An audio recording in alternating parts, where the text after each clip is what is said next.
الرجیم بسم اللہ الرحمن الرحیم وَأَوْفُوا بِعَهْدِ اللَّهِ إِذَا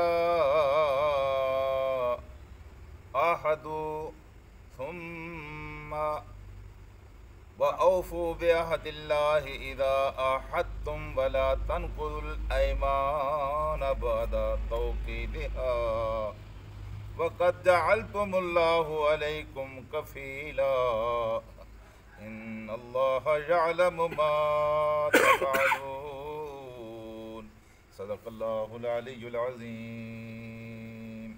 دو خطرے ہمارے سر کے اوپر کھڑے ہوئے ہیں اور یہ انتہائی شدید خطرے ہیں۔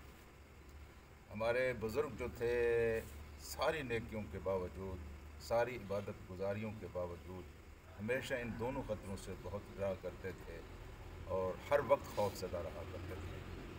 ایک خطرہ حضرات یہ ہے کہ کہیں ہم منافق تو نہیں ہیں، یہ بہت بڑا خطرہ ہے۔ ہر انسان اپنے آپ کو مومن تو سمجھتا ہے اور اپنے آپ کو سمجھتا ہے کہ میں منافق نہیں ہوں، لیکن ایمان اور منافقت کوئی نسبی چیز نہیں ہے، جس طرح آرائیوں کے گھر پیدا ہونے والا آرائی، جاٹوں کے گھر پیدا ہونے والا جاٹ، سیدوں کے گھر، بلکہ یہ کچھ نشانیاں ہیں۔ یہ اگر کسی انسان میں پائی جاتی ہیں، وہ لاکھ دعوے کرتا رہے، اگر وہ نشانیاں اس کے اندر موجود ہیں تو وہ منافق ہے۔ اور وہ نشانیاں جب ہم دیکھتے ہیں تو سچی بات یہ ہے کہ دل کانپ اٹھتا ہے۔ کسی نہ کسی درجے ہم سب میں وہ نشانیاں موجود ہیں، کسی کے اندر زیادہ موجود ہیں، کسی کے اندر کم موجود ہیں۔ اور اسی طرح دوسرا خطرہ جو ہے میرے عزیز دوستو، وہ ہے سوء خاتمہ، یعنی اختتام کیسا ہوتا ہے، انجام کیسا ہوتا ہے۔ جب ہم مر رہے ہوں اور اس دنیا سے جا رہے ہوں تو اس وقت ہماری کیا کیفیت ہوتی ہے۔ صبح سے لے کر شام تک ہم مختلف کیفیتوں سے گزرتے ہیں۔ کبھی ہم نیک کام کر رہے ہوتے ہیں، لیکن کبھی برے کام بھی تو کر رہے ہوتے ہیں، کبھی خدا کی نافرمانی بھی تو کر رہے ہوتے ہیں۔ عین اس وقت جب ہم خدا کی نافرمانی کر رہے ہوں ہم پر موت آ جائے، یہ خطرہ تو موجود ہے، موت کا تو پتہ نہیں ہے۔ اس لیے یہ دو خطرے موجود ہیں، منافقت کا خطرہ موجود ہے اور دوسرا سوء خاتمہ کا خطرہ موجود ہے، اور ہر وقت انسان اس سے اللہ تبارک و تعالیٰ سے پناہ مانگتا ہے۔ اللہ کے رسول صلی اللہ علیہ وسلم نے فرمایا پکا منافق ہے، اس کے منافقت میں کوئی شک نہیں ہے۔ الحمدللہ تمام مسلمانوں کو اللہ کے رسول کی یہ حدیث معلوم بھی ہے کہ من حدث کذب، جب بات کرے تو جھوٹ بولے، جب وعدہ کرے تو وعدے کی خلاف ورزی کرے، جب اس کے پاس امانت رکھی جائے تو اس میں خیانت کرے۔ اور اگلی بات جو کہی گئی ہے آپ اس کو دیکھیں، اس کو لوگ سمجھتے نہیں ہیں کہ کچھ نہیں ہے، کہ جب اس کو اشتعال آئے، جب وہ غصے میں ہو، جب اس کی طبیعت بھڑکی ہوئی ہو، اس کو کسی بات کے اوپر ناراضگی ہو، تو اذا خاصما، جب وہ جھگڑا کرے تو پھر گالیاں بکے۔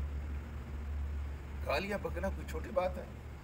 ہر گالی کے اوپر اللہ تبارک و تعالیٰ ایک بچھو پیدا کر دیتا ہے، اور وہ بچھو قبر کے اندر داخل کر دیا جائے گا۔ جب انسان نے گالی دی ہے، ہر گالی کے اوپر ایک سانپ اور ایک بچھو انسان کی قبر کے اندر، انسان اپنی قبروں کے اندر بچھو پیدا جمع کر رہا ہے۔ تو میرے عزیز دوستو، ان میں منافقت کی ایک نشانی کا آج اللہ پاک نے تذکرہ فرمایا ہے کہ مومن جو ہوتا ہے وہ اپنے وعدے کو پورا کرتا ہے۔ وَأَوْفُوا بِعَهْدِ اللَّهِ إِذَا عَاهَدتُّمْ، اور اللہ کے وعدوں کو پورا کرو جب تم اللہ تبارک و تعالیٰ کے ساتھ وعدہ کرو۔ ایک تو اللہ تبارک و تعالیٰ کے ساتھ ہم نے یہ وعدہ کیا ہے کہ ہم مسلمان ہیں۔ وعدہ کس کو کہتے ہیں؟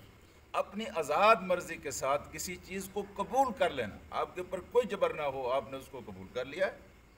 جب آپ نے اپنی آزاد مرضی کے ساتھ اللہ تبارک و تعالیٰ سے یہ وعدہ کیا ہے کہ میں اپنی ساری زندگی اللہ تبارک و تعالیٰ تیرے احکام کے تحت بسر کروں گا، یہ آپ نے وعدہ کیا ہے۔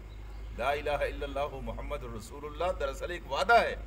ایک عام انسان جب یہ کلمہ پڑھ لیتا ہے تو اللہ کے ساتھ وعدہ کرتا ہے، میرا سب کچھ اللہ تیرا ہے، اس کے بدلے میں تو مجھے جنت عطا کرے گا۔ تو جب تم وعدہ کرو وَلَا تَنْقُضُوا الْأَيْمَانَ بَعْدَ تَوْكِيدِهَا، اور اپنے وعدے کو نہ توڑا کرو بعد توقیدہا، اس کو مضبوط باندھ لینے کے بعد۔ اکاد دراصل کہتے ہیں اس رسی کو عربی زبان میں، جب گائے کا دودھ دوہنے کے لیے ایک رسی کے ساتھ اس کی ٹانگوں کو باندھا جاتا ہے مضبوطی کے ساتھ، یہاں سے یہ لفظ نکلا ہے کہ جب تم وعدہ کرو اور وعدہ پھر کرنے کے ساتھ ہی تاکید کر دو۔ بس تاکید یہ ہے کہ تم اللہ تبارک و تعالیٰ کی قسم اٹھا لو، لوگوں کو گواہ بنا لو اور تحریر لکھ دو، حلف اٹھا لو، یہ توقید ہے۔ ویسے تو مسلمان کی زبان سے نکلا ہوا ایک عام عہد و پیمان بھی مضبوط عہد و پیمان ہے، لیکن اس کے اوپر جب اللہ کو گواہ ٹھہرا لیتے ہیں، اللہ کی قسم اٹھا لیتے ہیں، اللہ کا حلف لے لیتے ہیں، تو اس کا مطلب ہے وعدے کے بعد آپ نے ایک اور اس کے اوپر ایک تاکید کا آپ نے اضافہ کر دیا ہے۔ تو اللہ پاک نے فرمایا ایسا نہ کیا کرو، اس لیے کہ وَلَا تَنْقَضُوا الْأَيْمَانَ بَعْدَ تَوْكِيدِهَا، اپنے وعدوں کو نہ توڑا کرو اس کے بعد کہ تم اس کا حلف اٹھا چکے ہو۔ یہ اتنی عام چیز ہے، آپ اندازہ لگائیں